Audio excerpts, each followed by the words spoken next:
예, 2025년 3월 15일, 음력으로는 2월 16일이 되겠습니다.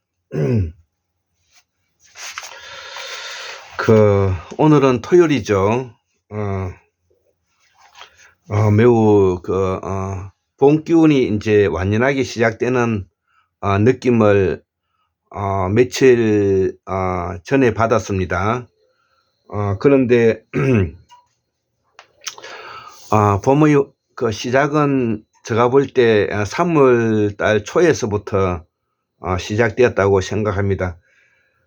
요즘은 이 봄이 너무 짧은 느낌이 있기 때문에 조금 사늘하더라도 우리가 봄을 조금 당겨서 봄을 조금 길게 이게 받아들이면서 쳐다보는 것도 바라보는 것도 중요한 것 같아서 이렇게 말씀을 드리는 거고요. 또 그리고 천하의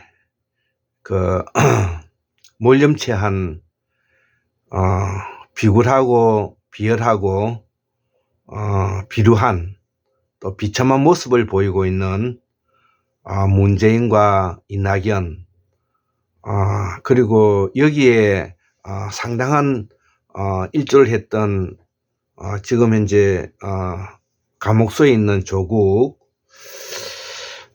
그리고 지금 현재 윤석열이죠.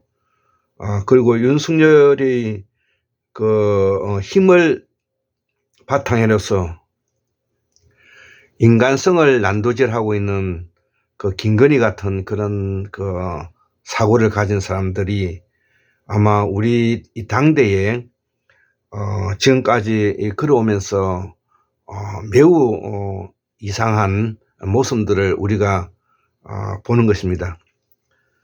그 중에서도 특히 공적 개념과 사적 개념을 구분하지 못하고 또 공직자로서 가져야 될 어떠한 책임성을 가지지 않는 모습이라든지, 또 공직자로서 당연히 도덕적 책임을 지고 자기 반성 내지 자기 책임을 지어야 할 사람들이 매우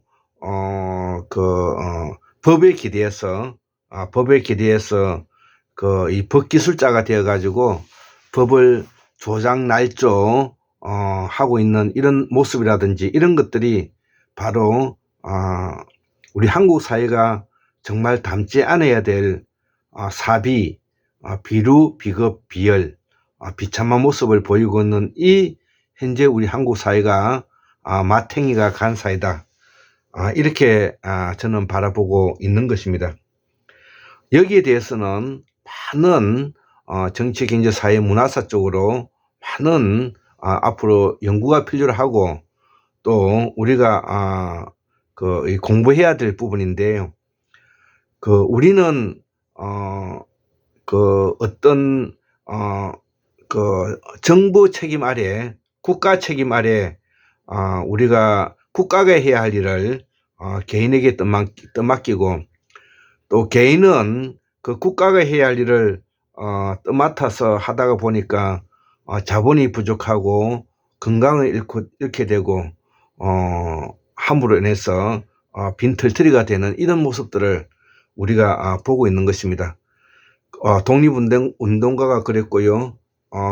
양식 있는 사상가 내지 혁명가들이 그런 것이죠. 백계한 선생이라든지 문익환 선생이라든지 이런 분들이 그런 것이고요.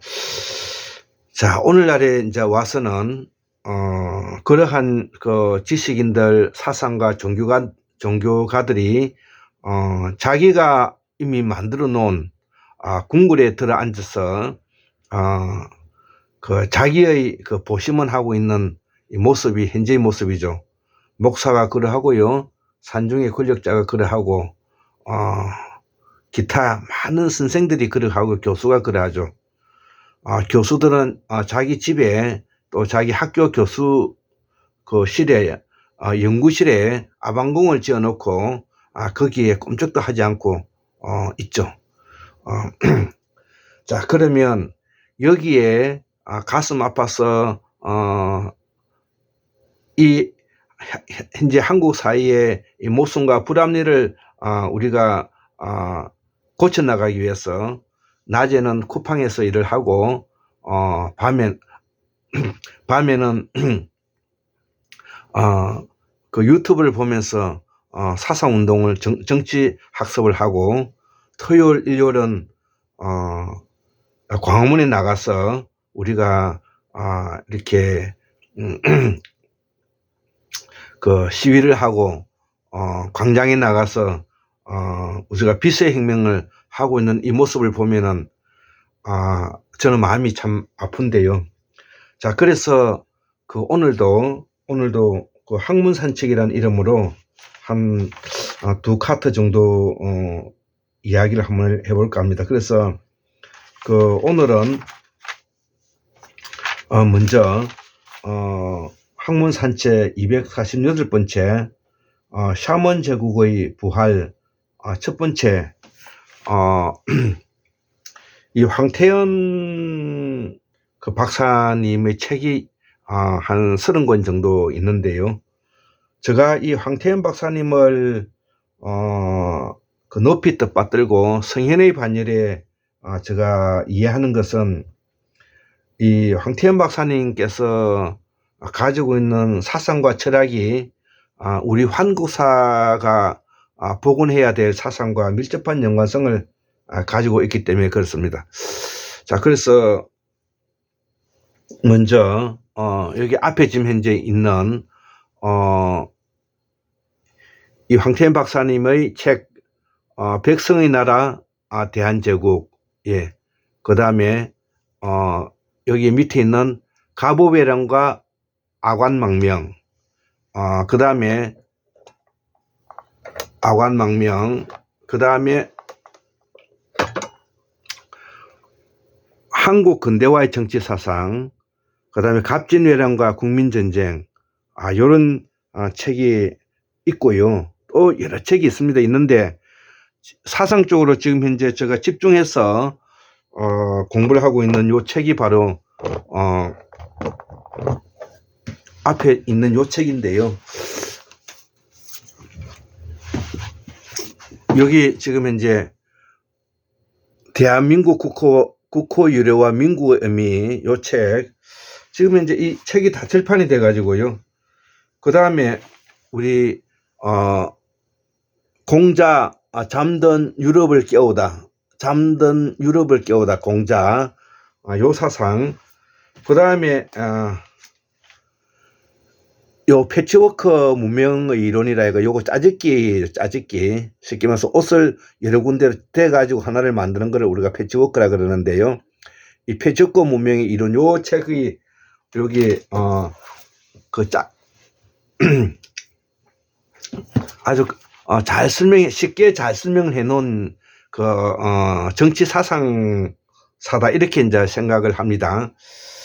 자, 그래서 여기에 이제 다소 이제 부족한 부분들이 또 있죠. 그것이 바로 이제 우리의 그 상고사 부분에 있어서 우리가 쓰고 있는 말과 글, 예, 우리가 쓰고 있는 말과 글, 그리고 요즘 또 가장 이 핫 이슈인 아메리카 대조선 사만학회 사만연구회에서 우리가 연구하고 있는 아메리카 대조선에 있어서의 그 우리의 정치, 경제, 사상, 문화적인 측면 이런 것들이 지금 현재 우리에게 어떻게 종합되고 있는가, 이 부분을 뭐냐면 우리 함께 공부를 해봐야 될 필요성을 있는 것입니다.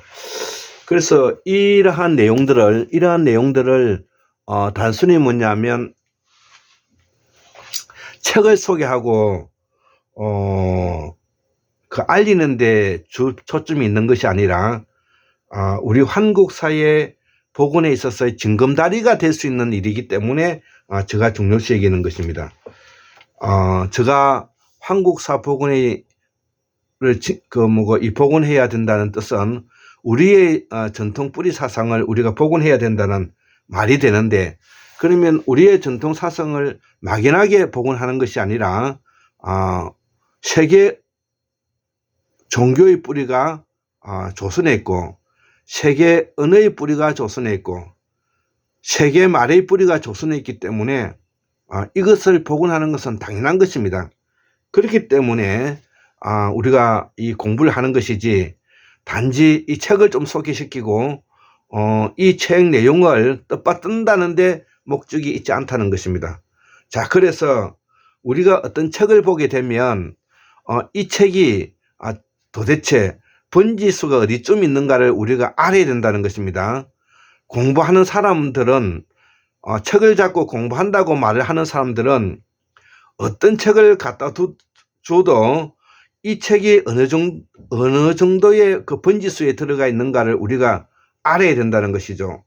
가령 예를 들어서 박문호 박사님의 박문호 박사님의 자연과학 세상에서 이야기하고 있는 시각적 언어와 그 다음에 인식적 언어가, 기억적 언어가 어떻게 차이 나느냐고 던졌을 때 이 내용은 태고사에 들어간다.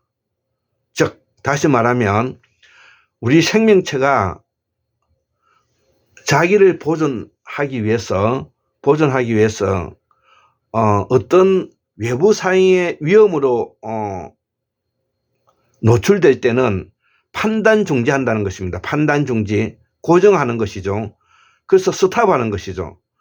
자, 그렇기 때문에 우리가 지금 현재 여름에 나가보면 많은 애벌레 내지 송충이들이 이렇게 덕실덕실한데요. 이들에게 주변에서 위험이 감지되면 그 움직임을 그만두고 스톱을 하고, 거기서 더 터치가 되면은 그 몸을 말아갖고 댕구렁 구부러가지고 땅바닥에 떨어져 버리는 것이죠. 이것이 바로 생명체가 가지고 있는 고유한 본생사상인 것입니다. 본질이 가지고 있는 생명사상인 것이죠. 이거를 우리가 보살사상이라고 하는 겁니다. 보리살타라 그러는데요. 산스크리트는 보디사뜨바라고 표현하고, 이 보디사뜨바를 우리가 한자로 음차했을 때 우리가 보리살타라 하고, 보리살타를 기니까 줄여서 보살사상이라 하는데, 이 보살사상이 가지고 있는 본 뜻은 바로 본생사상이라는 것이죠. 자, 그렇기 때문에 보살사상은 바로 시각적 언어를 하고 있는 생명체의 5억 년의 진화 과정을 겪고 있는 사상이다. 그것이 바로 한자로 바꾸면 본생사상이라는 것입니다. 본래 그 사람이 그 생명체가 타고난 그대로 뭐냐면 두어야 된다는 것이죠. 그게 본생사상. 그렇기 때문에 제가 태고사의 재발견, 무제국의 사상은 바로 본생사상이라고 말하는 이유가 거기에 있는 것입니다. 자, 그래서 우리가 시각적 언어에서 그 기억적 사고로 이제 변화해 가는데, 그 기억 다발을 가지고 우리가 사유함으로써 바로 낮에는 경험에 의해서 가지고 있었던 그 경험을 해마에 낮에 잠깐 저장을 했다가 우리가 밤을 푹 자면서 전두엽으로 이전해서 전두엽의 기억 다발을 차곡차곡 우리가 기억하고 있는 것입니다. 그 차곡차곡 기억하고 있는 그것이 바로 인간이 가지고 있는 영성이요 영혼이라고 표현하는 것이고, 정신이라고 표현하는 것입니다. 그렇기 때문에 영성, 영혼, 정신이라는 것은 기억다발의 종합체다. 기억다발의 종합체다. 기억다발의 종합체가 아닌 생명체에게는 바로 인간과 같은 생각을 가지기가 어렵다. 이것을 다른 말로 관념이라 하고요. 이 관념은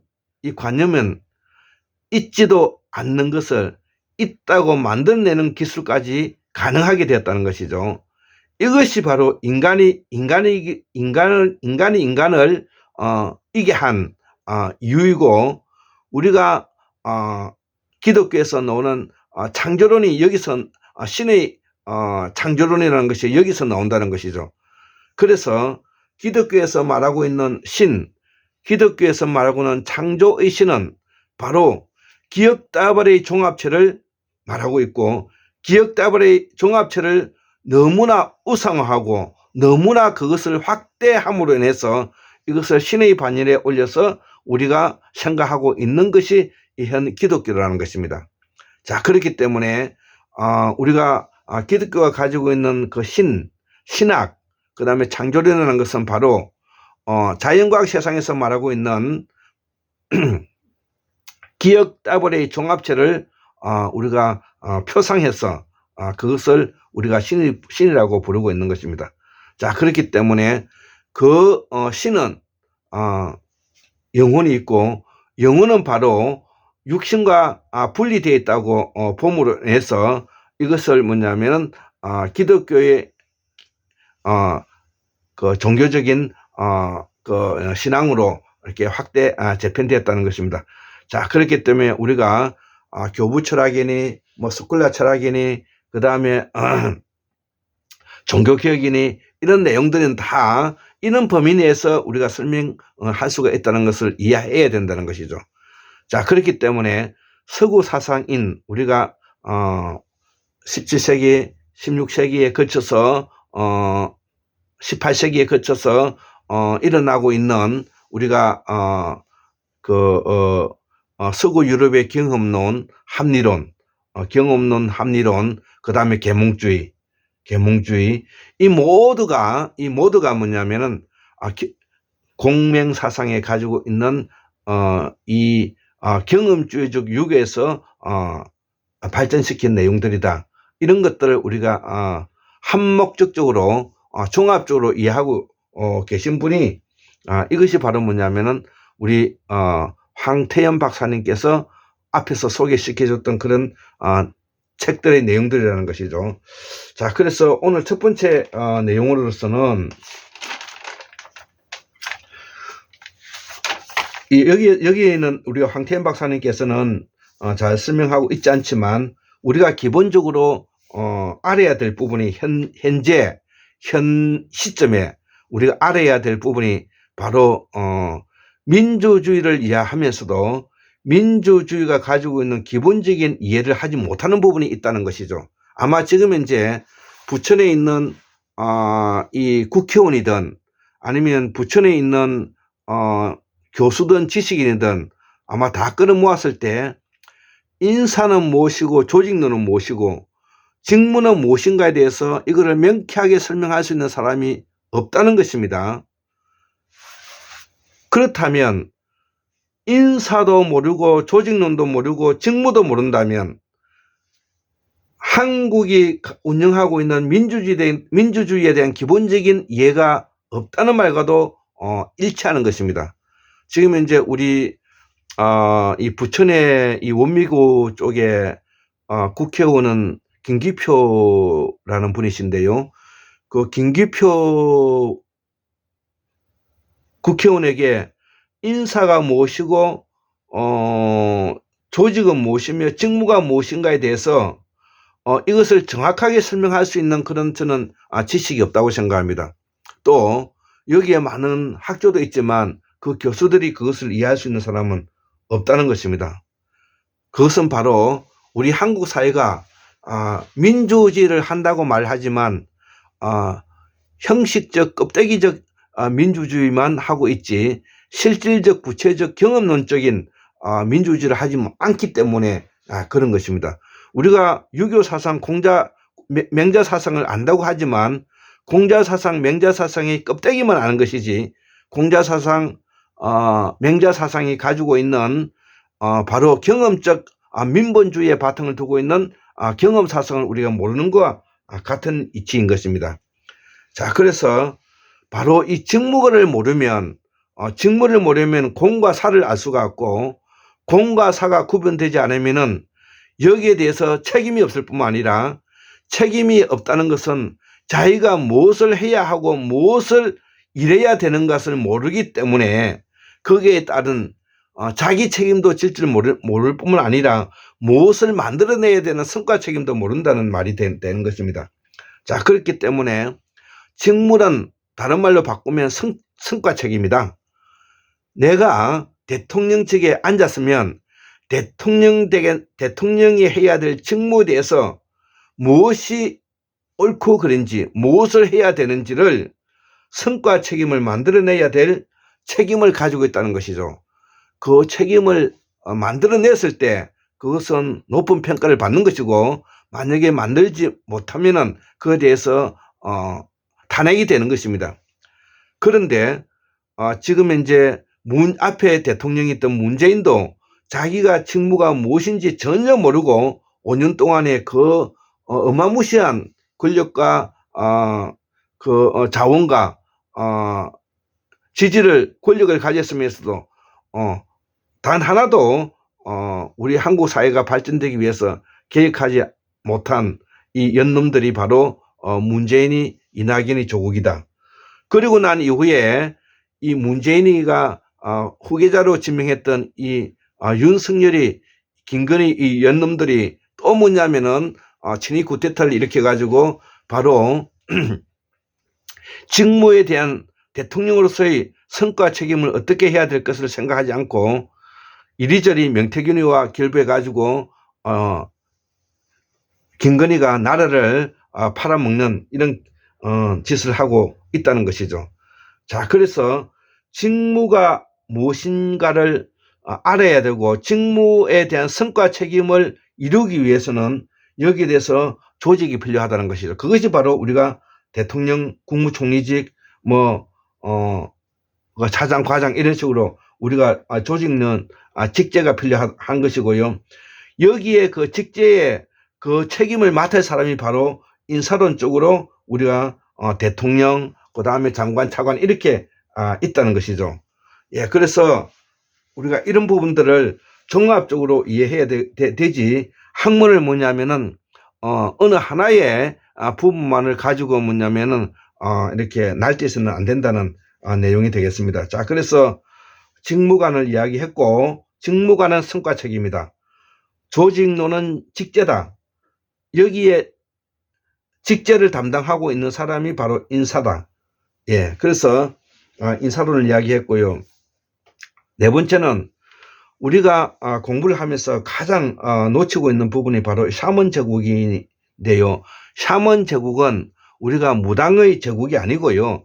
이것은 성인의 나라다. 다른 말로 하면 공자, 맹자의 도를 바탕으로 하는 성인의 제국이다. 이런 말이 되겠습니다. 그래서 성인, 성현, 행랑이라 하고요.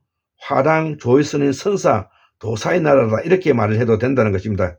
그래서 여기에는 계급 속에 계층이 존재하고 그 계층은 우리가 무상계급이 있고 유상계급이 있죠. 자, 그래서 무상계급일 때는 즉 계급이 나누어져 있지 않는 곳을 우리가 무상계급이라 하고, 계급이 나누어져 있는 시기를 우리가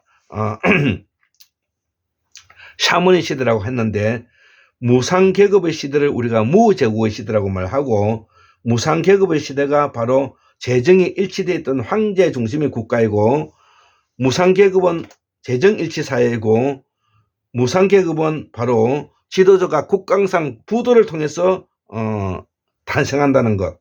환인, 당군, 황제가 그렇고, 조선조에 들어와서 세조, 고종이 바로 황제의 지위에 올랐다.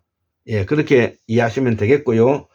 그러면 유상계급은 우리가 북방에 올라가서 툰트라 지역에서 사냥을 하면서 흑요석 혁명을 일으키면서 바로 계급이 이루어지고 샤먼 대륙이 시작되고 전제 왕권 국가가 되고, 그 다음에 재정 분리가 되기 때문에 바로 춘추 전국시대가 되고, 종법제도 장자상속이 되고 왕이 되기 때문에 이게 이제 이시조선으로 이어진다는 것이죠. 그래서 황제국과 왕은 엄연하게 다르다는 것을 우리가 이해해야 된다는 것입니다. 자, 그래서 7번째, 그러면 대한제국은 바로 왕의 나라가 아니라 황제국의 나라이고, 황제국의 나라는 샤먼의 제국이다. 샤먼의 제국은 바로 사만을 바탕으로 하기 때문에 삼지제도에 사해져 있는 나라다. 고구려 백제 신라가 바로 삼지제도이고 사만 일통을 왜 해야 되고 사만이 왜 되어 있는가? 바로 이것이 연방제 형태로 묶여져 있는 삼지제도에 있다. 자, 그래서 이 말 속에는 황제가 있고 제후국이 있다는 말을 우리가 구분해낼 줄 알아야 된다, 이 말입니다. 자, 그래서 이 말은 결과적으로 우리 대한제국은 환인, 환웅, 단군, 황제, 그래서 천황, 우리가 만왕, 만세라고 부르는 것은 바로 그런 이유인 것입니다. 자, 그래서 대한제국을 샤먼제국이라 했을 때 황제를 가지고 제후국이 있다는 말이 되고, 한이라든지 조선이라는 이름은 환인, 환웅, 단군, 황제로 불려진 제후국을 가진 온누리의 조선의 후예는 모두 황제를 향하여 만세, 만만세를 부를 수 있는 유일한 민족이라는 것이죠. 자, 그렇기 때문에 손승태 교수님의 우리 민족의 이동 경로라는 책과 우리 민족의 이동 경로의 태극이라는 책을 보면 우리가 베링해를 넘어서 아메리카, 북미, 중미, 남미 아메리카에까지 진출했다는 것을 이야기하고 있는 것입니다. 자, 그래서 우리는 바로 황제국이기 때문에 만만세를 부를 수 있는 유일한 민족이고 1919년 3월 1일 대한민국 만세라 불렸지 대한민국 천세라 부르지 않았죠. 자, 그것이 바로 우리는 황제의 나라라는 것을 우리가 설명하고 있는 내용인 것입니다. 8번째, 단도직입적으로 말하면 아메리카 인디언은 조선인인가? 맞다 이거죠. 자, 그래서 이 아메리카 인디언에 대해서 조금 설명을 하면, 인디언들은 고래로부터 북미로 이동해 갔는데요. 우리가 지중해에서 이동해 간 시기가 BC 1427년이고요. 그 다음에 은나라에서 저쪽으로 이동해 갔던 시기가 BC 10세기. 그 다음에 부여가 망하고 난 4세기, 고구려가 망하고 난 7세기, 그 다음에 발해가 망하고 난 10세기, 그 다음에 명나라가 망하고 난 17세기, 그 다음에 원나라가 망하고 난 시기, 그 다음에 대항해 시대 때, 이럴 때 많이 뭐냐면은 이전에 갔고, 그 다음에 제국주의 시절에 많은 우리 유민들이 미국으로도 많이 이민을 갔죠. 자, 그래서 9번째, 대명조선, 해동조선, 열도조선의 후손들이 대거 아메리카 대조선을 세웠다. 그 내용이 환불 선생님, 손승태 선생님, 박인수 선생님, 문승서 선생님이 여기에 대해서 적극적으로 주장하고 아메리카 대조선에 대해서 시험 문명이 여기에 있다고 지금 현재 연구를 박차를 가고 있습니다. 자, 우리가 그것을 참조로 하면서 이 한국문명학술원에서는 바로 우리의 샤먼 제도는 온누리에 퍼져 있었다. 고구려 백제 신라 마한진한 변함과 같은 형태는 농경국가를 이루고 있는 곳에는 다 삼지 제도가 들어가 있었기 때문에 오늘날의 그 후손들이 조선반도에 들어온 것은 하등의 이유가 되지 않는다. 그렇게 생각하시면 될 것 같습니다. 자, 그래서 이 대명 시기에 이 정화의 대황해 시기에 1405년에서 1433년까지 많이 북미로 이동했고요. 서구 유럽의 크리스토퍼 콜럼버스가 1492년도에 신대를 발견하면서 이동을 해갔죠. 자, 10번째, 이때 미주 아메리카에 이주하여 인디언 원주민이 이제 양반이 되었죠. 이주한 사람들이 이걸 행랑이라고 하는데요. 이를 아메리카 대조선에서 조선 양반이라고 한다. 양반은 문인과 무인이 있죠. 자, 그래서 대명조선, 해동조선, 열도조선에서 갔던 사람이 바로 조선 양반이 되었고, 여기에서도 많은 갈등을 가지고 있었다. 이렇게 이제 이해하면 되겠고, 11번째, 일미 조약, 즉, 비밀 조약이, 이게 미일 조약, 비밀약이라고 하는데, 카스라, 일본 총리와 테퍼트의 미 국무장관이 있었던, 전쟁으로서, 참, 밀약으로서, 일본은 조선반도를 먹고, 미국은 필리핀을 먹게 되는, 또, 조선반도는, 일본은 조선을 식민지하고, 미국은 필리핀을 식민지하는, 그런 현상이 벌어졌다는 것이죠. 그래서 지금 이제 우리 문성서 선생님이라든지 한불 선생님이라든지 그 다음에 박인서 선생님이 이 아메리카 대조선은 이때에 그들이 그쪽에서 정치사적으로 투쟁 관계를 가지고 있었던 이야기들을 아메리카 대조선이라고 지칭하고 그렇게 설명하고 있다는 것이죠. 자, 그래서 이 시기에 일어났던 이야기가 또 중요한데, 요거는 바로 우리가 아메리카 대조선 그룹을 지향하는 사람들이 그 공부에 힘입어서 우리가 알아야 될 부분이 있는데요. 자, 그것이 바로 12번째 몰려주의라는 것이 중요한데, 1823년도에 일어난 이야기죠. 몰려주의. 즉, 북미 대륙에 있어서 정치 투쟁사의 이야기를 하고 있는 것입니다. 몰려주의는 1823년도에, 민족 자결주의는 1914년도 14개 평화조약과 함께 제1차 세계대전 1914년에서 1918년 동안 일어났던 일이고, 2차 대전은 1939년에서 1945년까지 있었던 일인데, 1차 세계대전에서 해결되지 않은 분쟁이 다시 폭발한 것이 2차 세계대전인데, 유럽 대륙 전역, 태평양섬, 중국과 동남아시아, 북아프리카 세계에서 세계를 바라보는 방향이 다르기 때문에 이제 일어난 이야기죠. 그 다음 13번째, 소련의 세력이 동유럽의 여러 나라에 뻗치는 결과를 낳았고, 14번째, 중국에서는 공산당 정권이 수립되었고, 15번째, 세계의 중심이 미국 유럽에서 미국과 소련, 중국으로 넘어가는 계기가 되었다 이거죠. 자, 16번째, 중공이 샤먼 제국을 부활하기 전에 미국이 샤먼 제국으로 황제국이 되기 전에 대한민국이 샤먼 제국의 부활을 통해서 민주주의를 이루어 세계에 수출한다는 이 사상을 들고 나오게 됐다는 것이죠.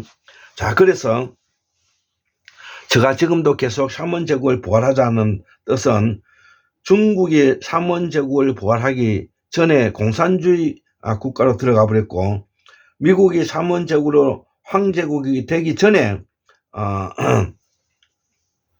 이 미국은 지금 이제 기독교에 지금 이제 몰입되어 있는 상태가 되어 있습니다.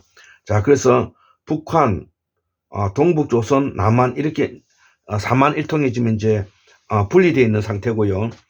북한, 동북조선, 조선족, 남한 이것이 다시 연방제 형태로 통일되어야 되는데, 지금 이제 우리가 동북 삼성에 있는 조선족들은 대한민국에 들어와서 지금 이제 융화되고 있는 과정이기 때문에 지금 동북 조선족은 대한민국화 되었다 이렇게 봐도 될 것 같습니다.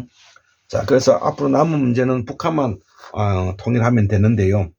자, 그래서 여기에는 우리가 항상 연방제 통일 형태로 가기 위해서는 친소공산주의 학파, 친중세국주의 학파, 친일개화파, 친미기독교 학파, 자주민족주의 학파, 이런 것들이 이제 우리가 같이 연구돼야 된다. 17번째, 앞으로 탄생할, 아마 오늘 내일쯤 되면은 이제 윤석열이가 이제 탄핵이 이제 인용이 되어서 이제 쫓겨날 텐데요. 이재명 정부는 이 자주민족주의 학파가 되리라고 보고요. 18번째, 향후 30년은 이 자주민족주의 학파가 권력을 잡아야 되고, 19번째, 세속주의 국가를 만들어야 한다 이거죠. 신이 지금 이제 손hen보 같은 놈이 목사가 나와가지고 기독교 나라를 만들겠다고 좀 현재 야단입니다. 이제 그동안에 100년 이상 이 한국 기독교가 이 발톱을 숨기고 있다가 이제는 드디어 뭐냐면은 세상에 나오게 됐다는 것입니다. 앞으로 한국 기독교가 그 한국을 기독교의 나라를 만들겠다고 어마어마한 이제 종교 투쟁이 일어나지 않을까 저는 그렇게 생각합니다. 20번째, 자 그래서 이 속에 우리말과 글을 쓰는 연방제 통일을 우리가 해야 된다는 것입니다. 그렇기 때문에 우리가 여기에 가장 많은 영향을 주고 있는 황태현 박사님을 공부를 하고 또 황태현 박사님이 가지고 있는 그런 지식을 우리가 받아들이면서 여기에다가 아까 한보일 선생님, 문승수 선생님, 그 다음에 박인선 선생님의 북미 아메리카의 온누리에 퍼져 있었던 우리 삼원 사상을 받아들이면서 조선반도를 한국의 민주주의를 견인하는 메카로서 우리가 이것을 만들어 가야 되겠다. 이렇게 생각하면서 오늘 강의는 마치도록 하겠습니다. 예, 감사합니다.